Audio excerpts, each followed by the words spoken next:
Hello everyone, my name is Yashovardhan Mishra and in this video we are going to discuss about Quad, its significance and its challenges. तो सबसे पहले देख लेते हैं कि ये टॉपिक इम्पॉर्टेंट क्यों है और कहाँ पे हमारे सिलेबस से रिलेट करता है। तो देखो ये ऐसा टॉपिक है जो कि प्रीलिम्स में डायरेक्टली पूछा जा सकता है। ऑलराइट, क्वाड और इससे रिलेटेड जो भी कंट्रीज़ हैं। Secondly, mains point of view में अगर हम देखें so it is related to our GS2 international relations and the subtopic is regional groupings. Okay, तो हमें इस टॉपिक को ऐसे तैयार करना है कि let's say if we tackle this question let's say in prelims या फिर मेंस, सो हम बहुत ईजिली इसको सॉल्व कर सकें। Okay, let's say in men's में भी अगर हमारे पास आता है तो वी शुड हैव एक कुछ फॉर्डर मटेरियल हम पे होना चाहिए कि हम उसको प्रॉपरली लिख सकें। ऑलराइट, सो देखो इस वीडियो का हमारा जो एम है ये, ताकि देखो आप अब पेपर में आप हर हफ्ते हर दिन कुछ ना कुछ एडिटोरियल्स आते रहते हैं। क्वाड पे ही आप लोगों ने कम से कम नहीं तो बहुत सारे आर्टिकल्स पढ़े होंगे। सो क्या हमें हर टाइम ऐसे आर्टिकल्स पढ़ना ज़रूरी है? The answer is no.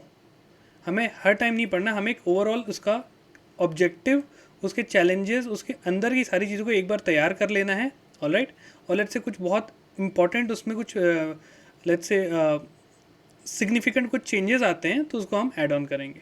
Alright, तो इस वीडियो का सीरीज़ का टारगेट यही है कि हफ्ते या महीने भर में जो भी इंपॉर्टेंट इश्यूज़ हैं जो कि न्यूज़ में चल रहे हैं, हम उन सारी चीज़ों को इसमें कवर करेंगे। We are going to cover these kind of hot events. Alright, so let's start.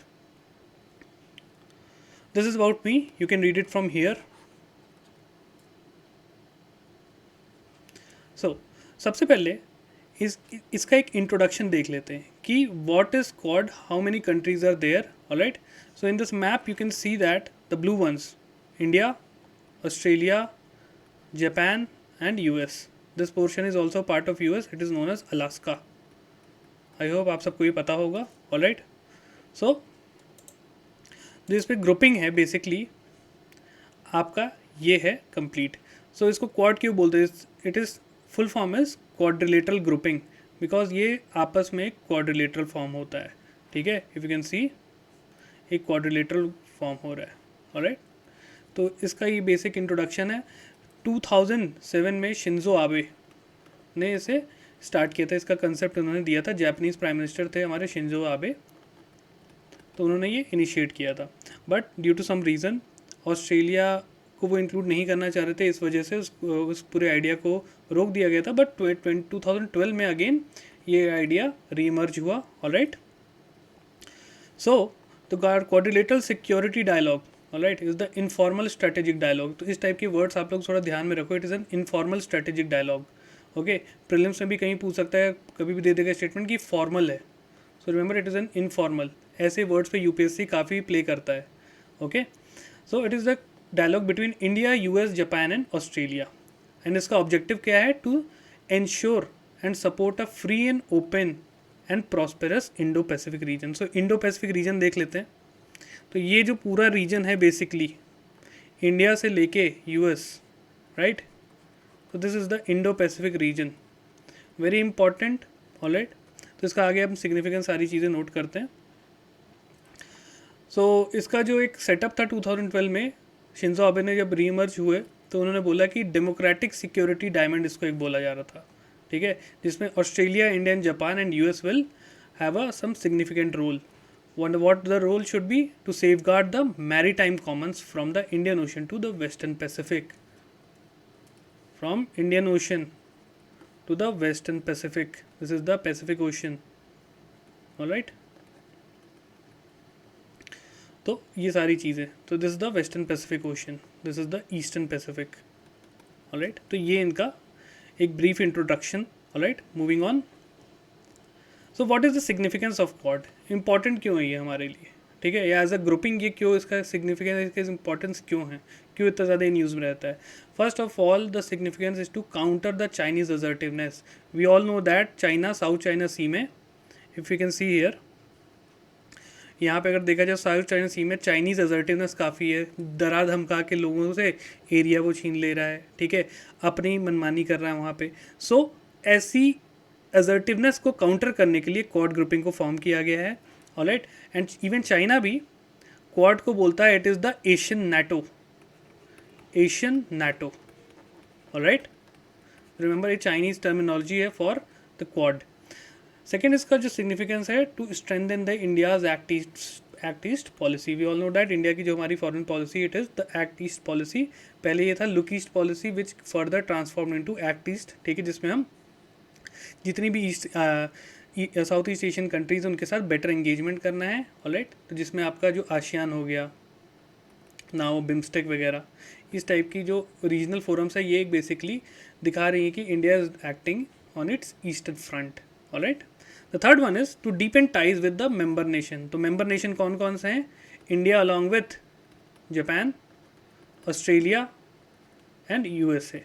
तो इनके साथ अलग अलग लेवल पे हमें एंगेजमेंट अपने बढ़ाना है, be it let's say military, be it's economic, और let's say on the security basis, और let's say the political engagement. तो जिस फ्रंट पे भी हमें करना है, हमें और बेहतर और स्ट्रॉन्ग टाइज बनाने हैं। सो इसका सिग्निफिकेंस ये है, ऑलराइट। तो आप सबको पता है कि इंडिया और जापान का जो इंफ्रास्ट्रक्चर अगर हम देखें तो उसमें आप सबने एशियन ग्रोथ कॉरिडोर नाम से टर्म सुना होगा, जिस पे इंडिया और जापान मिलकर काम कर रहे हैं, ऑलराइट। इंफ्रास्ट्रक्चर डेवलपमेंट प्रोग्राम है, and it is sometime known as to counter the belt and road initiative of China. China के बेल्ट एंड रोड इनिशिएटिव को काउंटर करने के लिए एशियन ग्रोथ कॉरिडोर इंडिया और जापान का है, alright. Then the next one is to tackle common challenges of terrorism. Okay, ये सब हर ही जितने भी ग्रुपिंग्स होते हैं टेररिज्म रोकने का, हर सबका एक ये मोटिव रहता ही रहता है। And the sustainable development of the Indo Pacific region, alright. So remember Indo Pacific region, if you can see, it is mostly the ASEAN nations. ASEAN जो है आपका इंडिया हो गया, alright, Australia and the US, parts of Japan, alright. तो इस region को sustainably develop करना, क्योंकि this region is have rich sources of oil and natural gases. आप सबको पता है साउथ चाइना सी में बहुत ज़्यादा है, इसलिए चाइना वहाँ पे अपनी असर्टिवनेस बना के रखा है, ऑलराइट। पॉलीमेटलिक नोड्यूल्स आपने सबने सुना होगा, ठीक है, जो कि बहुत ही इंपॉर्टेंट मटेरियल है, राइट। तो इस टाइप के रिसोर्सेज काफ़ी ज़्यादा हैं वहाँ पे। Then secondly trade point of view से बहुत इंपॉर्टेंट है। मलाका स्ट्रेट आप सबको पता है यहाँ पे है, जो कि एक बेसिकली बोला जाता है choke point of the world trade बोलते हैं, क्योंकि मैक्सिमम जो इंडियन ओशन से पैसिफिक की कनेक्टिविटी है it is through Malacca Strait. तो ये सारी चीज़ें एक जियो पॉलिटिकल और you can see strategic importance दे देती है इस पर्टिकुलर एरिया को। तो क्वाड का यही एक सबसे इम्पॉर्टेंट सिग्निफिकेंस है, ऑलराइट।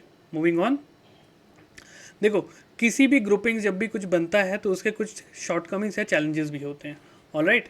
सो सबसे पहला है इसमें कि जो इंडियन पॉइंट ऑफ व्यू से अगर हम देखें तो वो है non alignment.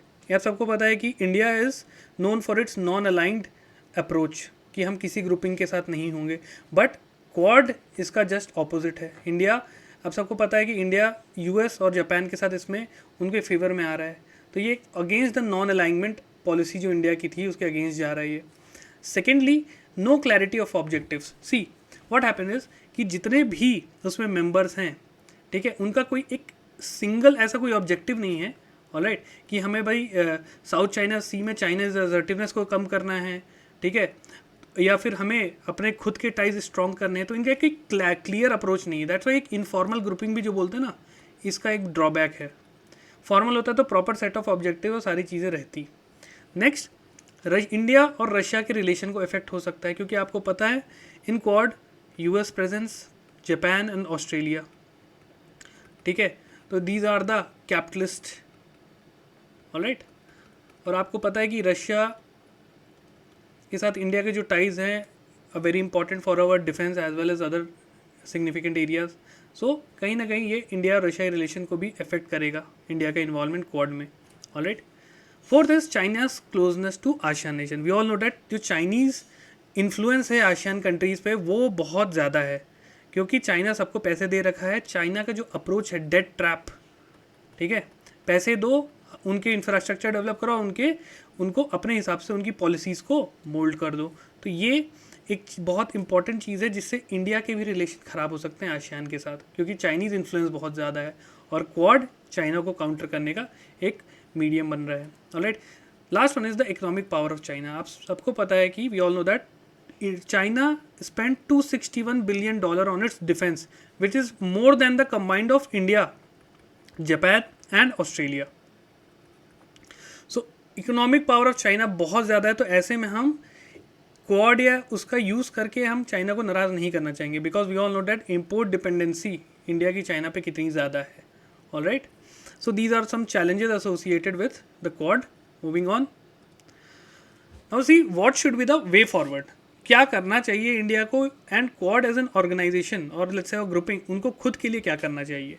So first of all build a robust regional consultation mechanism, right. सो अगर आपको इंडो पैसिफिक में काम करना है, वहाँ की सेफ्टी वगैरह सारी चीज़ें आपको देखनी, तो आपको जो रीजनल लोग हैं या कंट्रीज़ हैं उनसे आपको बात करनी पड़ेंगी। सो आसियान या ऐसे ग्रुपिंग्स के साथ आपको ज़्यादा एंगेजमेंट करना है, इंडिविजुअल कंट्रीज़ के साथ को भी आपको ज़्यादा उनसे एंगेज करना है।